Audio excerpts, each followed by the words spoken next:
অবতরণের সময় আরিয়ানা আফগান এয়ারলাইন্সের একটি যাত্রীবাহী বিমান রানওয়ে থেকে ছিটকে পড়ার ঘটনা ঘটেছে।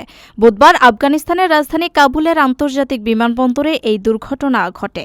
তবে এতে কোনো হতাহতের খবর পাওয়া যায়নি এবং বিমানের সব যাত্রী ও ক্রু অল্পের জন্য রক্ষা পেয়েছেন।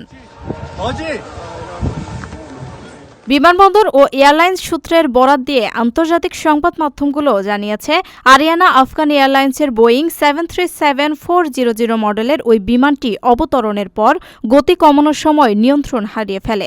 এক পর্যায়ে এটি মূল রানওয়ে থেকে ছিটকে পাশের নরম মাটির উপর চলে যায়। ঘটনার পরপরই উদ্ধারকর্মীরা দ্রুত ঘটনাস্থলে ছুটে যান এবং এমার্জেন্সি স্লাইড ব্যবহার করে বিমানের ভেতরে থাকা সব আরোহীকে নিরাপদে বের করে আনেন। এতে কেউ হতাহত না হলেও বিমানটির ল্যান্ডিং গিয়ার ও অন্যান্য অংশে বেশ ক্ষতি হয়েছে। এই দুর্ঘটনার জেরে কাবুল আন্তর্জাতিক বিমানবন্দরে সাময়িকভাবে উড়োজাহাজ ওঠানামা বন্ধ ঘোষণা করা হয়।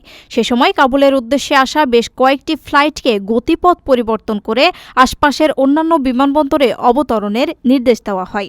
পরে রানওয়ে পরিষ্কার ও সার্বিক পরিস্থিতি মূল্যায়নের পর ধীরে ধীরে বিমানবন্দরটির কার্যক্রম স্বাভাবিকভাবে শুরু হতে থাকে।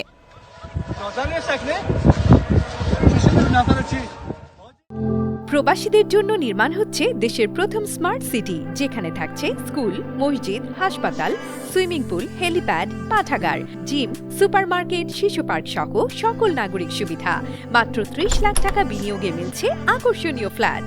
প্লাটিনাম ইনভেস্টরদের জন্য ঢাকা বিমানবন্দরে ভিআইপি প্রোটোকল সুবিধা। বিস্তারিত জানতে যোগাযোগ করুন স্ক্রিনে দেয়া হোয়াটসঅ্যাপ অথবা ইমো নাম্বারে।